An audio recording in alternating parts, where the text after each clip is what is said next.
이재명 정부는 출범 직후 교육 분야 6대 국정과제 가운데 하나로서 시민교육 강화로 전인적 역량 함양을 설정했습니다. 그리고 민주사회 구성원으로서 필요한 전인적 역량을 함양하기 위해 학교 시민교육을 과제 목표의 하나로 제시하면서 전문성, 중립성을 갖춘 헌법교육 프로그램과 콘텐츠를 개발하기 위해 법제처와의 협업을 활성화하겠다고 밝혔습니다. 이후 교육부는 대통령 업무보고에서 교육부 내에 민주시민교육과를 설치하겠다고 밝혔습니다. 지난 윤석열 정부는 2022년 교육부 안에 있던 민주시민교육과를 없애고 인성체육예술교육과에 업무를 넘겼는데 다시 교육부 안에 민주시민교육과를 부활시키겠다는 것입니다. 그런데 학교 현장에서 수많은 범교과 학습의 하나인 민주시민교육을 위해 별도의 과를 설치하는 것이 필요하고 바람직한 일인지 의문입니다. 만약 민주시민교육이 중요하므로 별도의 과를 설치해야 한다면 다른 범교과 학습 교육을 위한 과도 모두 신설해야 할 것입니다. 범교과 학습 가운데 어느 하나 중요하지 않은 것이 없기 때문입니다. 한국교총도 이미 교육과정을 담당하는 부서가 있음에도 민주시민 교육만을 전담하는 별도의 과 신설은 교육 내용과 운영 방식에 따라 자칫 정치적, 이념적 논란을 발생시키거나 현장의 갈등을 유발할 우려가 있다고 밝혔습니다. 그리고 직제 개편이 단순한 행정조직의 변경이 아니라 교원정책 부서의 위상 격상을 통한 교원 중심의 교육개혁 추진으로 이어지기를 촉구했습니다. 이후 교육부는 2026년 민주시민교육 추진계획에서 국민이 이념적, 정치적 분열을 주요 사회 문제로 인식하는 경향이 증가함에 따라 학교에서 포용과 존중에 기반한 시민성을 키워야 한다는 요구가 확대되고 있다고 진단했습니다. 그리고 헌법 가치를 중심으로 시민 역량을 함양하기 위해 관계기관과의 유기적인 협업을 통한 헌법 및 민주주의 교육을 내실 있게 지원하겠다고 발표했습니다. 먼저 교육부는 학생들이 헌법 가치와 원리를 이해하고 삶과 연계하여 실천할 수 있도록 학교 현장에 헌법 교육을 강화하겠다고 밝혔습니다. 이를 위해 법무부, 법제처, 헌법재판연구원과 업무협약을 체결하여 학생과 교원을 위한 전문적인 헌법교육을 확대하는 한편 헌법교육 우수 사례의 공유, 확산을 적극 추진할 예정입니다.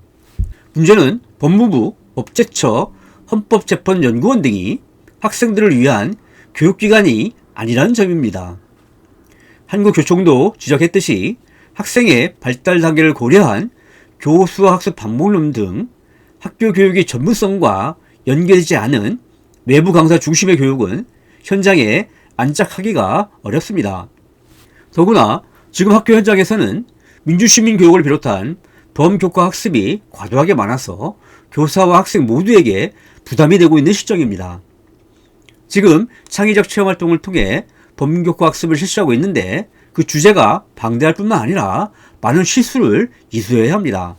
현행 교육과정에서 범교과 학습 주제는 인성교육, 안전건강교육, 민주시민교육, 인권교육, 다문화교육, 통일교육, 독도교육, 경제금융교육, 환경 지속가능 발전교육, 미디어 리터러시 교육 등 매우 다양합니다. 특히 안전건강교육은 성교육, 보건교육, 소방안전교육, 식품안전 및 영양식생활교육, 인터넷 중독교육, 생명존중 및 자살 예방교육, 학교폭력 예방교육, 생활안전, 교통안전, 폭력 예방 및 신변보호, 약물 및 사이버 중독 예방, 재난안전, 작업안전, 응급처치 등 셀 수 없이 많습니다. 이런 상황에서 민주시민 교육을 확대하면 학생들의 부담이 그만큼 늘어나거나 다른 분야의 학습이 줄어들 수밖에 없습니다. 그리고 교사들도 가뜩이나 폭증하는 교사 연수, 홍수에 빠져 신음하고 있는데 헌법 연수까지 추가되면 교사들의 불만만 초래할 가능성이 높습니다. 또한 교육부는 안정적이고 체계적인 교육 운영을 위해 현재 교육과정 내에서 이루어지고 있는 민주시민교육의 내용과 현황을 분석하고 이를 바탕으로 의견 수렴을 거쳐 교육과정 수시 개정도 검토하겠다고 밝혔습니다. 현행 교육과정에서는 사회교과를 비롯한 범교과 학습 주제 등을 통해 민주시민교육을 추진하고 추후 내용 분석 및 의견 수렴을 거쳐 민주시민교육 내용 요소를 강화하거나 필요시 선택과목 신설 등을 검토하겠다는 것입니다. 하지만 범교과 학습 가운데 민주시민교육만을 별도의 선택과목으로 신설하는 것이 과연 필요하고 바람직한 일인지 의문이 아닐 수 없습니다. 만약 민주시민교육이 중요하므로 별도의 선택과목을 신설해야 한다면 다른 범교과 학습 교육을 위한 선택과목도 모두 신설해야 할 것입니다. 범교과 학습 가운데 어느 하나 중요하지 않은 것이 없기 때문입니다.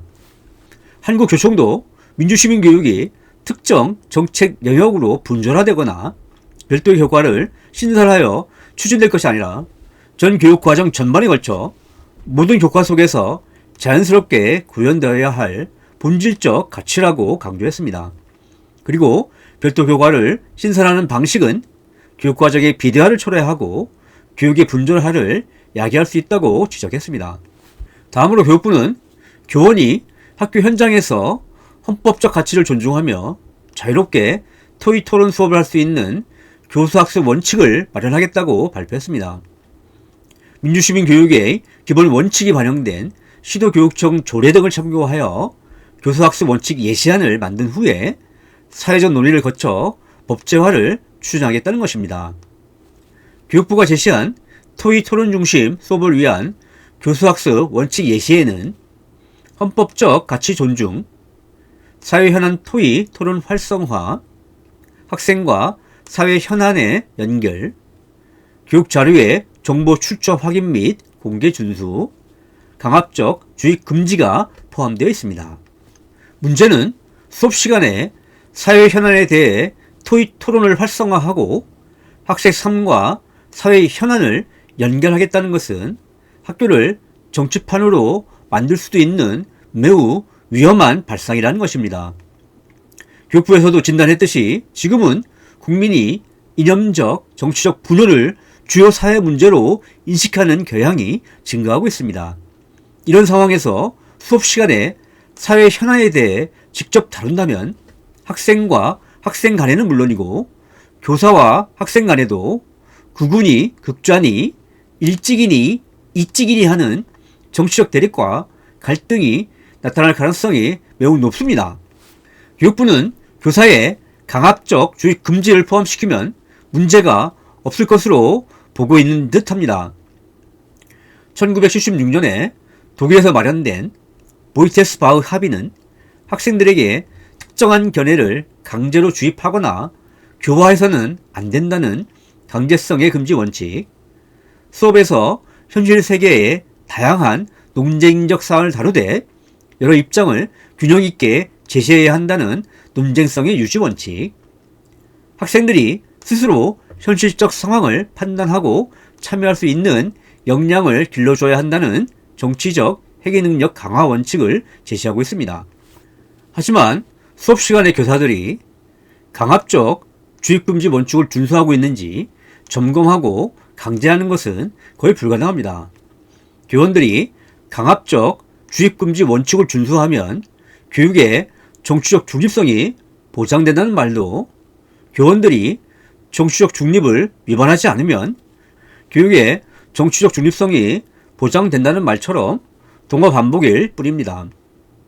오히려 일부 정치교사들이 수업 시간에 민주시민교육을 내세워 사회 현안에 대해 토의, 토론을 하면서 자신의 정치 성향을 강압적으로 주입해도 막을 길이 없다고 우려하는 국민들이 대부분일 것입니다. 더구나 학생들이 수업 시간에 교사의 발언을 꼬투리 잡아서 강압적 주입금지 위반, 정치적 중립 위반으로 민원을 제기하거나 신고할 가능성도 매우 높습니다. 그렇지 않아도 수업 시간에 교권 침해로 교사들이 전문성을 발휘하기가 어려운 상황에서 수업 시간에 정치적 현안을 직접 다루다가 정치적 중립 위반 신고까지 당하게 된다면 학교의 교육력은 더욱 심각하게 저하될 수밖에 없을 것입니다. 한국교총도 논쟁적 주제를 다룰 때 교사가 직면하게 될 민원과 법적 분쟁으로부터 교사를 보호할 구체적인 면책권이나 보호체계가 전무한 상황에서 자유로운 토론만을 강요하는 것은 교사들을 양극단으로 치닫는 현재의 정치 지형상 학생 학부모들로부터 쏟아지는 민원의 사지로 내모는 격이라고 비판했습니다. 이제는 정치적 중립성이 보장되는 자유민주 시민교육으로 전환해야 합니다. 낡은 이념과 정치적 지정 논리에서 벗어나 교육의 정치적 중립성이 보장되는 자유민주 시민교육 방안을 마련해야 합니다.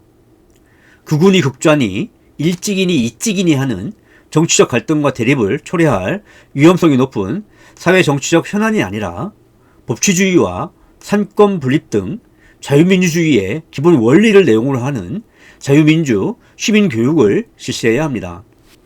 지금은 무엇보다 삼권 분립 중심의 헌법교육이 강화될 필요가 있습니다. 지난 2024년 12월 3일 밤 윤석열 당시 대통령이 TV 생중계를 통해 비상계엄을 전격 선포했습니다.